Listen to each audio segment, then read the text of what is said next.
I want to bring John Sandweg in. Of course, the former ICE director joins us on these immigration issues often. A. Scott Bolden, Denise Gitsham are with us as well. We'll get to both of you. John, you know, initial thoughts. I mean, boy, this is a conversation we've been having, you and I, for a long time, but now we're seeing it in real time, playing out both the operations and the reaction in an American city, this case New York, to the operation. Let's put Jess's mic down for a second, and then we'll just take her pictures. So what do you make of it, John? Kind of not clear if this is that started something bigger, right? Are we starting to see an operation like we're seeing in Chicago, you know, the Midway Blitz in New York City, if this is more of an isolated incident? Right. But I think it highlights for us, you know, ICE's job is getting harder and harder, right? Especially in these big cities. You're seeing these immediate protests. Good to see the NYPD out there. I think it's always better and safer when it's the local police who are serving as the intermediaries. But again, hard for me to tell at this point, right, whether this is the start of something bigger. We know New York is a sanctuary state, or whether, again, this is an isolated operation that was just so visible right there in, you know, in Manhattan that it drew this reaction. Yeah, it's tough to tell. That's what, you know, we heard about it, went from block to block, and that's why I asked Jessica. That was the first time we saw, at least in our reporting, the NYPD on scene, but they're trying to keep the peace, obviously, so you can see that kind of wall of blue, as they call it. Scott, from what you watched and the pictures we saw, you know, what would you say? What stands out? Well, I'm familiar with that area as a former Manhattan prosecutor. I can tell you that it looked like the police got there a little late, but these protests just popped up. Secondly, I was really happy to see ICE restrained in regard to the protests. The protesters should not be blocking them from getting them in their vehicles. But from a broader perspective, very quickly, you know, if Barack Obama deported more illegal immigrants than any president, including Donald Trump, right? And he didn't do it with this show of force. And so in many respects, ICE and how they've been unleashed and showing up with masks on and grabbing people off the street, who, by the way, are not rapists and murderers and robbers and violent offenders. The majority of them are here illegally, working, paying taxes, waiting on a hearing, or maybe not. Okay, so Trump administration has said we're going to deport all of them in an expedited fashion. Well, there's a way you do that. You do it their way right now, you're going to get these protests because most Americans disagree with how the immigration policy is being implemented, how ICE operates, good, bad, or ugly.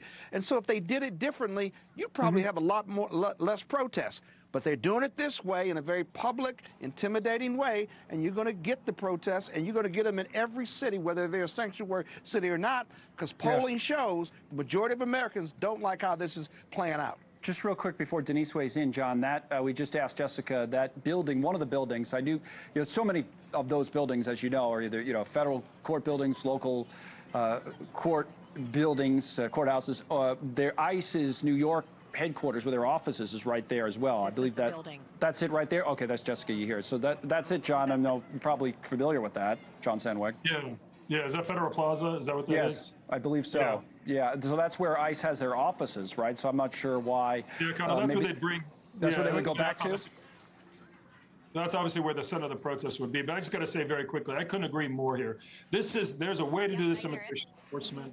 Get these bad guys off the street, Connell. But there's a way of doing it in a much more low-profile way. But a lot of these tactics we're seeing are really, in my experience, not conducive to getting those criminals, but are very conducive for a show of force. But look, as the Obama administration during my time at DHS proved, you can do immigration enforcement. You can get bad guys off the street, but do it in a much more targeted, lower-profile manner. Okay.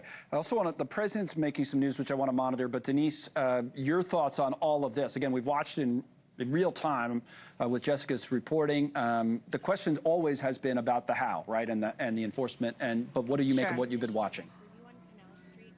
Well, I just want to say that President Obama, just running off of what Scott said earlier, he was one of the most full-throated proponents of enforcing immigration law, and good for him. Unfortunately, that's not the Democratic Party of today. In fact, we've never gone after sanctuary cities, even though they've been breaking the law ever since they established themselves as sanctuary cities, and they've been impeding federal enforcement of immigration law in violation of the Supremacy Clause and the Equal Protection Clause of the Constitution.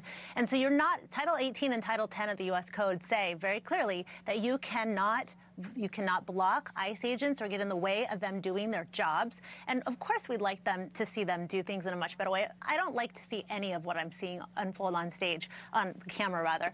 But what I don't understand is why people can't see that the way that they're responding is in reaction to the 1,000+% increase in anti-ICE violence that's perpetrated by rhetoric that says they're the enemy when all they're doing is their jobs. The fact that we have people shooting at ICE agents, the fact that we have them going after their families, it's absolutely unacceptable. And if you're going to be mad at anyone, at least if you really believe in our Constitution, you really believe in democracy, you really believe in the rule of law, if you're going to choose one side, why aren't people standing on the side of enforcing the law? I just don't understand it. Why are you sympathizing with the people who are against enforcing the law? I really don't understand. This is why you're not seeing everyone who's protesting being arrested, because not everybody, it's just a few rogue actors that are doing the bad stuff that's causing them to be arrested. If there were anti-protesters, which is how they're being framed, then they wouldn't be everyone would be arrested. But they're not. It's just rogue people. You want to respond to that, to those Denise, points, let me just say this. Scott? Yeah, let me just say this real quick.